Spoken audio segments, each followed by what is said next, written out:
Hello, welcome back. कैसे हो सभी कोडर्स। आज की वीडियो में हम बात करेंगे कैसे हम पेपल को यहाँ पे मल्टीपल गेटवे वगैरह सिस्टम बना सकते हैं। जैसे कि स्ट्राइप वगैरह जो यूज़ करना हो हमें, या इंडी पे हमें यूज़ करना हो, तो हम कैसे उसको यूज़ कर सकते हैं। ठीक है, तो यहाँ पे बेसिकली हमने एक डेमो की तरह इसको बनाया था।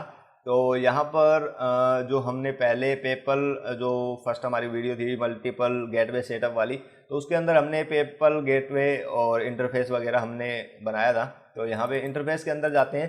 तो इंटरफेस का सबसे बड़ा फ़ायदा ये है कि हमें जो चीज़ें जब भी कोई क्लास इसको इम्प्लीमेंट करती है तो वो हमें फंक्शन यहाँ पे पास करने होते हैं। ठीक है, तो यहाँ पर हम क्या करेंगे, यहाँ पे हम क्रिएट करेंगे पब्लिक फंक्शन और इसको हम करेंगे प्रोसेस।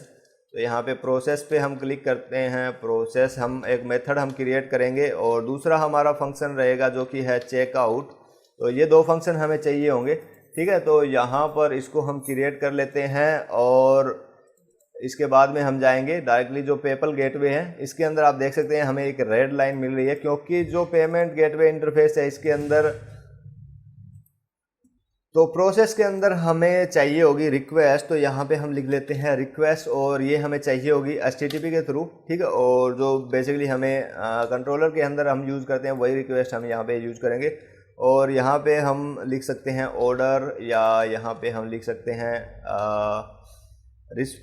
RES लिख देते हैं ताकि इजीली इसको हम फैच कर सकें। ठीक है, तो यहाँ पर क्या है कि जो पेपल वाला सिस्टम है इसके अंदर हमें इस पर क्लिक करना होगा, जो स्टब हैं हमारे उनको यहाँ पर ऐड करना होगा। ठीक है, तो दोनों हमें ऐड करने हैं। तो ये आप देख सकते हैं दोनों हमारे ऐड हो गए हैं। इसी तरीके से हमें स्ट्राइप के अंदर भी ऐड करना पड़ेगा। तो यहाँ से ऐड स्टब हम कर देते हैं, ओके करते हैं, तो ये एरर हमारे हट जाएंगे। ठीक है, तो ये हमने ऐड कर लिए हैं दोनों चीज़ें। और अभी हमें क्या करना है, जो हमने कंट्रोलर सिस्टम के ऊपर हमने ये जो चीज़ें बनाई थी उसको हमें कॉपी कर लेना एक बार के लिए। ठीक है, और मैं इसको यहाँ से कट कर लेता हूँ। ठीक है, और यहाँ से क्या करते हैं, जो हमारा पेपल वाला सिस्टम है इसके ऊपर मैं इसको यहाँ पे रख दूँगा। ठीक है, और जो हमारा एक्सप्रेस चेकआउट है इसको हम यूज़ कर लेंगे। ठीक है, आपको ये ध्यान रखना है अगर आप और कोई टेक्स्ट एडिटर यूज़ करें तो आपको ये नोटिस नहीं दिखाएगा। तो आपको इस चीज़ को यूज़ करना है जो कि पेपल सर्विसेज चेकआउट है, तो इसको आपको यूज़ करना होगा यहाँ पर। और बाकी सारी चीज़ें हमने वैसे ही रखी है। और यहाँ पर रिस्पॉन्स जो है इसको मैं यहाँ से रीडायरेक्ट वाले सेक्शन की जगह यहाँ पर इसको हम रिटर्न यहाँ से कर देंगे। ठीक है, रिटर्न, और यहाँ से हमारा ये रिटर्न हो जाएगा। तो यहाँ पे हमें डायरेक्टली कॉल करना है हमारा जो चेकआउट वाला फंक्शन है, और या चेकआउट वाला फंक्शन हमें कॉल नहीं करना है क्योंकि हम दोनों मेथड यहाँ से कॉल करेंगे। तो यहाँ से हम डायरेक्टली इसको रिटर्न करेंगे। ठीक है, तो यहाँ पर ये वाली चीज़ हम यहाँ से रिटर्न कर देंगे और ये दोनों फंक्शन हमारे बनकर तैयार हो गए हैं। तो अभी जैसे ही मान लो इस पेपल गेटवे को अगर हम यूज़ करते हैं तो हमें सिर्फ ये वाला फंक्शन चाहिए होगा और ये वाला फंक्शन हमें चाहिए होगा। ठीक है, तो कंट्रोलर की साइड जाते हैं और यहाँ से हम क्या करेंगे, बेसिकली यहाँ हम बनाएंगे PayPal is equal two variable, variable new PayPal, और ये हमारा रहेगा पेपल गेटवे। और आप देख सकते हैं इसका नेम स्पेस जो है ऐप बिलिंग गेटवे है, तो आपको ध्यान रखना है ये चीज़ें आप इंपोर्ट करें। और इसके बाद में आपको लिखना है पेपल, और यहाँ पर हमारा रहेगा प्रोसेस। ठीक है, प्रोसेस के अंदर हमें रिक्वेस्ट देनी है। ठीक है, और इसके बाद में हमारा रिटर्न हो जाएगा, यहाँ पर हमें रिस्पॉन्स यहाँ पे मिलेगा। तो यहाँ पे RES इज इक्वल टू हमारा ये हो जाएगा, और वेरिएबल पेपल का चेकआउट जो है हम यहाँ पर रख लेते हैं, और वेरिएबल रिस्पॉन्स इसके अंदर हम पास करेंगे और इसको यहाँ से हम रिटर्न कर देंगे। ठीक है, सेव करते हैं यहाँ से। तो हमारा ये सारा काम यहाँ पर फिनिश हो गया कि हमें जो चेकआउट करनी है वो यहाँ पे 3 ही लाइन के अंदर हमारा कोड हो गया है। ठीक है, और बाकी सारा हम यहाँ पे मैनेज करेंगे जो भी हमारा डाटा वगैरह आएगा। तो यहाँ पर इसको मैं सेव करता हूँ, दोबारा से इसको रिफ्रेश करते हैं। पहले मेन पेज के ऊपर हम जाएंगे, तो यहाँ पर लारा कार्ड के अंदर जाएंगे, रिफ्रेश करेंगे, प्रोसेस टू पे करेंगे। तो आप देख रहे हैं लोडिंग टाइम उतना ही ले रहा है। तो यहाँ पर मतलब हमारा सिस्टम काम कर रहा है। कोई एरर वगैरह आता तो यहाँ पर पहले ही एरर आ जाता। तो यहाँ पर पेपल सैंडबॉक्स के ऊपर हम चले गए हैं। तो यहाँ पर मेरे ख्याल से लॉगिन तो हमें दोबारा ना करना पड़े क्योंकि हमने पहले ही लॉगिन किया हुआ है। बाकी देख लेते हैं, अगर हमें लॉगिन करना पड़े तो हम डायरेक्टली अकाउंट सेक्शन के अंदर जाएंगे, सैंडबॉक्स अकाउंट के अंदर, और उसको क्रेडेंशियल को कॉपी करके लॉगिन कर लेंगे। तो यहाँ पर ओके सिक्योरली लॉगिन हो रहा है अभी। तो यहाँ से हमारा जो ये वाला अकाउंट है इसके व्यू एडिट पे हम क्लिक कर लेंगे और इसके जो क्रेडेंशियल्स है इसको हम कॉपी करके हमारे जो सेक्शन के अंदर पेस्ट कर लेंगे, ठीक है। तो आप INR देख सकते हैं हमारा टोटल, और यहाँ पे लारावल बुक आइटम टोटल इतना हो गया, सब टोटल इतना हो गया। और यहाँ से जैसे कंटिन्यू करेंगे हमें CVV कोड एंटर करना होगा। तो मेरे को इसका CVV कोड याद है और मैं इसको एग्री एंड कंटिन्यू पे क्लिक करता हूँ। तो यहाँ पे जैसे ही एग्री कंटिन्यू पे क्लिक करेंगे हमारा डाटा यहाँ पे आएगा और सारा का सारा डाटा वहाँ पर हमें फिल हो जाएगा। तो यहाँ पे ये हमें कंफर्म करना पड़ेगा। तो पासवर्ड मैंने पिछली वीडियो में बताया था आपको, पर्सनल मैसेज में आप पासवर्ड चेक कर सकते हैं, आपको कहीं भी देखने की जरूरत नहीं है। सबमिट पे क्लिक करते हैं और यहाँ पर ये वेरीफाई होकर दोबारा से पेपल के ऊपर जाएगा, वो पेपल से हमारी वेबसाइट पर ये रीडायरेक्ट हो जाएगा, ठीक है। तो लाइफ साइकिल्स वगैरह समझाने की ज़रूरत नहीं है, आपको मेन चीज़ यही देखनी है कि आपका जो सिस्टम वो काम कर रहा है या नहीं कर रहा है। तो आपको एक तो ये चीज़ें ध्यान रखनी होगी। दूसरी चीज़ आपको ध्यान रखनी होगी कि जो हमने यहाँ पर .env फाइल के अंदर INR ऐड किया था, ठीक है। तो बेसिकली जो हिंदी में वीडियो देख रहे हैं वो INR या जो बांग्लादेशी जो पैसा वगैरह जो टका वगैरह जो भी है उनकी करेंसी मुझे नहीं पता, तो उनको ऐड करना है। तो पहले उनको चेक करना पड़ेगा कि जो करेंसी है वो वहाँ पर जो पेपल के अंदर एक्सेप्टेबल है या नहीं। अगर नहीं है तो वो USD यूज़ कर सकते हैं जो कि बाय डिफ़ॉल्ट रहेगी, और पाकिस्तान की भी जो करेंसी है वो चेक कर सकते हैं। बाकी जो इंडिया के लिए वो INR रहेगी, नहीं तो यहाँ पर आपको एरर जनरेट करेगा ये अगर USD में आप करते हैं तो। क्योंकि जो मैंने जो अकाउंट बनाए वो दोनों अकाउंट इंडिया से ही है, तो मुझे रुपीज़ टू रुपीज़ के अंदर ही पूरी ट्रांजैक्शन करनी है, ठीक है। तो आप देख सकते हैं सेम वही चीज़ें हमें मिल रही हैं। जो ACK हमारा जो एरे है वो सक्सेस यहाँ से रिटर्न कर रहा है, ठीक है। तो इसका मतलब हमारी पेमेंट कंप्लीट हो चुकी है, ठीक है। तो इस तरीके से इसको यूज़ कर सकते हैं। और अभी हमारा जो ये वाला सिस्टम हो गया है, तो जो मेनली अभी हमने क्या किया है कि अभी हमने पेपल वाला सेक्शन फैच किया है, ठीक है।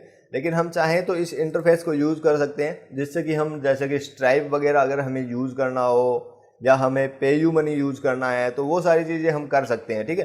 कैसे करेंगे उसको हम अभी जानेंगे, ठीक है। तो अभी के लिए हम क्या करेंगे, इन सभी फाइल्स को अभी हमें इनकी ज़रूरत नहीं है। स्ट्राइप की हमें ज़रूरत नहीं है, .env की हमें ज़रूरत नहीं है, इसकी हमें ज़रूरत पड़ेगी। तो यहाँ पर मैं बिलिंग सेक्शन को क्लोज़ करता हूँ, मैं डायरेक्टली जाऊँगा प्रोवाइडर सेक्शन के अंदर, ठीक है। और प्रोवाइडर सेक्शन के अंदर जो मेरा रजिस्टर वाला मेथड है इसके अंदर हम क्या करेंगे, ऐप को बाइंड करेंगे।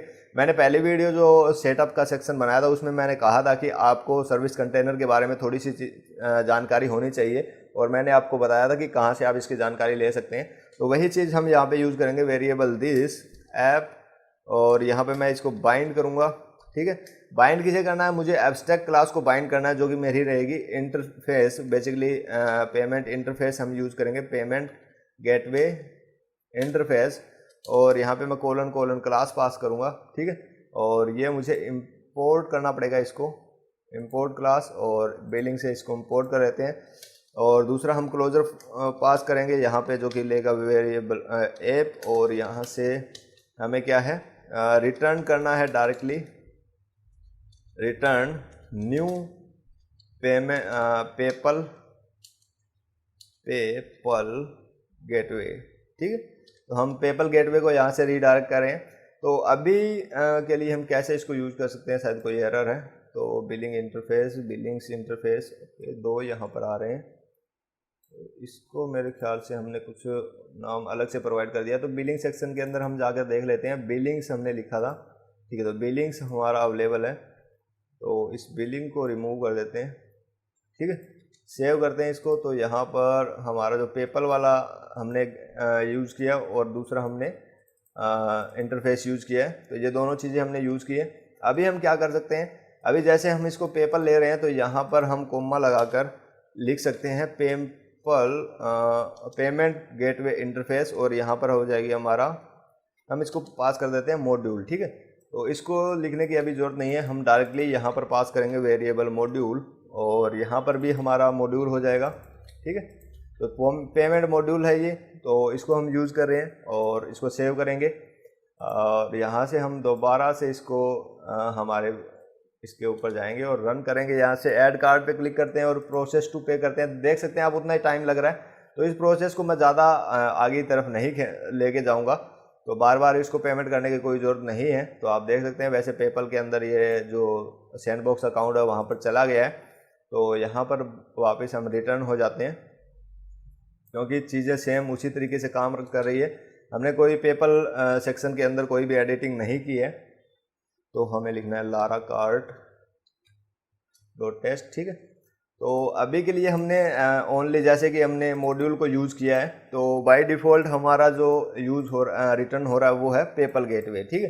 तो अभी के लिए हम क्या कर सकते हैं, इसके अंदर हम रिक्वेस्ट कंडीशन यूज़ कर सकते हैं रिक्वेस्ट ग्लोबल हेल्पर के थ्रू, और इसके जगह हम यूज़ कर सकते हैं यहाँ पर कि गेटवे जो हमारा रहेगा गेटवे, तो गेटवे के अंदर हम क्या कर लेंगे, रिक्वेस्ट यूज़ करेंगे रिक्वेस्ट ग्लोबल हेल्पर का, और यहाँ पर जैसे कि हम सेंड कर रहे हैं वहाँ से गेटवेज या गेटवे ओनली हम सेंड कर रहे हैं वैल्यू, तो हमें पता लग जाएगा गेटवेज के अंदर हम क्या हमें मिल रहा है, ठीक है। तो गेटवे को हम यहाँ पर क्या करेंगे, हम कंडीशन के थ्रू चेक करेंगे कि अगर ये पेपल है तो हमारा रिटर्न होना चाहिए जो हमारा पेपल वाला सेक्शन था, रिटर्न न्यू पेपल गेटवे, ठीक है। तो अगर कोई बंदा पेपल वाले बटन पे क्लिक करता है तो ही वो बंदा गेटवे इस पेपल वाले सेक्शन को फैच करना चाहिए, अदरवाइज रिटर्न होना चाहिए उसको इंडी पे, ठीक है, और या इसको न्यू इंडी पे कर सकते हैं हम, ठीक है। तो यहाँ पर इंडी पे वाला सेक्शन उसको मिल जाएगा, ठीक है। तो इस तरीके से हम इसको यूज़ कर सकते हैं। तो अभी के लिए इसको हमने बनाया नहीं है, तो यहाँ पर इसका गेटवे हमें डिज़ाइन करना पड़ेगा। तो अभी के लिए मैं इसको एम्प्टी छोड़ता हूँ। तो जैसे कि इस पर जैसे ही क्लिक होगा तो वो हमें एरर जनरेट करेगा, लेकिन पेपल वाले बटन पे क्लिक करेंगे तो हमारा पेपल वाला सेक्शन चलेगा, ठीक है। तो यहाँ से अभी हमें क्या करना है, हमें जाना पड़ेगा कार्ट वाले सेक्शन के अंदर जो कि हमारा रिसोर्सेज के अंदर है, व्यूज़ के अंदर है, और कार्ट सेक्शन के अंदर हम जाएंगे। तो यहाँ पे आप चेकआउट के लिए एक बटन देख सकते हैं कि हमने पे टू प्रोसेस टू पे की लिखा हुआ है यहाँ पे। इसको कॉपी करके अगर मैं यहाँ पे पेस्ट कर देता हूँ और यहाँ पर प्रोसेस टू पे प्रोसेस विद पेपल, ठीक है, और यहाँ पर इसको एक हम नेम पास कर देंगे जो कि बेसिकली हमारा रहेगा, जो की थी हमारी, तो ये हमारी थी गेट वे, और यहाँ पर इसकी वैल्यू जो है हम पास कर देंगे पेपल, ठीक है। इसको आप एक इनपुट के थ्रू भी रख सकते हैं, जैसे कि चेक बॉक्स वगैरह बनाकर आप रख सकते हैं, वो आप पर डिपेंड है कि आप उसको कैसे रखना चाहते हैं। तो ये इजी मेथड है, मैं इसको पेपल के थ्रू एक बटन ही क्रिएट कर रहा हूँ, और एक सिंपल बटन है, बाकी इसमें कुछ लिखने की जरूरत नहीं है। हमने नेम लिखा है, वैल्यू लिखा है, और कुछ एक्स्ट्रा फील्ड नहीं दिए हैं, ठीक है। टाइप सबमिट वगैरह वो सारी चीज़ें पहले ही रखी हुई हैं। तो यहाँ पर इसको वार्निंग कर देते हैं, ठीक है, वार्निंग नहीं वार्निंग, ठीक है। तो वार्निंग इसको लिख देते हैं, तो थोड़ा सा मतलब अलग हमें मिलेगा बटन। तो यहाँ पर रिफ्रेश करते हैं, ऐड बटन पे क्लिक करेंगे तो आप देख सकते हैं यहाँ पे प्रोसीड विद पेपल, ठीक है, और नॉर्मल हमारा बटन यहाँ पे अवेलेबल है। तो यहाँ पर हम क्या कर सकते हैं, जैसे इस पर क्लिक करेंगे तो ये डायरेक्टली हमें पेपल वाले सेक्शन पे लेके जाएगा। तो यहाँ पे आप देख सकते हैं ये लोडिंग भी हो रही है इसकी, और नॉर्मली इसकी जो कार्ट वाला सेक्शन है वो अभी सैंडबॉक्स पेपल पे चला गया है, ठीक है। तो अभी मैं इसको आगे प्रोसेस नहीं करूँगा। तो यहाँ पे लारा कार्ट पे वापस जाते हैं, रिफ्रेश करते हैं, ऐड कार्ड करेंगे, और यहाँ पे मैं सिंपल प्रोसेस टू पे क्लिक करूँगा तो मुझे एक एरर मिलेगा, ठीक है। Argument two passed to payment gateway pay must be implement interface, ठीक है। तो जहाँ पर कि एक इंटरफेस हमें चाहिए होगा, लेकिन वहाँ पे हमने नल गिवन दिया हुआ है, तो वो चीज़ काम नहीं कर रही है, ठीक है। तो यहाँ पे ये एरर आपको मिलेगा। तो नेक्स्ट वीडियो में हम देखेंगे कि कैसे इस एरर को सोल्व करके हम मल्टीपल गेटवे हम बना सकते हैं। अभी के लिए हमने एक ही सिस्टम लगाया है, वैसे आपको अंदाज़ा लग गया होगा हमें करना क्या है, ठीक है, क्योंकि हमने गेटवे बनाया हुआ है और हमने सारी रिक्वेस्ट वगैरह को यहाँ पे फैच कर लिया है, जो कि गेटवे के थ्रू हमें मिलेगी। अभी हमें सिर्फ कंडीशन के थ्रू चेक करते जाना है, और मल्टीपल गेटवे जितने भी गेटवे हमें मिलते हैं उसको हमें ऐड करते जाना है यहाँ पे, ठीक है। तो इस तरीके से इसको यूज़ कर सकते हैं, काफ़ी यूज़फुल रहेगा आपके लिए भी, और आप मल्टीपल गेटवे अपने शॉपिंग कार्ट के अंदर ऐड कर सकते हैं, ठीक है। तो आज की वीडियो में बस इतना ही। कोडिंग करते रहिए, मज़े में रहिए, तब तक के लिए बाय बाय।